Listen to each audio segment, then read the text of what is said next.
জগদ্ধাত্রী পূজা মানেই চন্দননগর, আর সেই উপলক্ষেই আমি হাজির হয়েছি চন্দননগরে। চলে এসেছি চন্দননগর স্টেশন রোডে খুব কাছে অবস্থান করা চন্দননগর খলি শনি সার্বজনীন জগদ্ধাত্রী পূজা 2025-এর পূজা মণ্ডপে।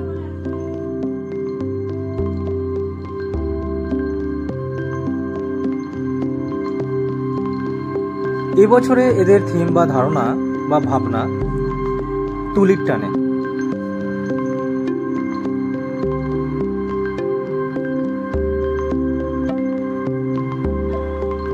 হাওড়া রেলওয়ে স্টেশন থেকে ব্যান্ডেলগামী যে কোনো ট্রেন ধরে আপনারা খুব অনায়াসে পৌঁছে যেতে পারেন চন্দননগর রেলওয়ে স্টেশনে।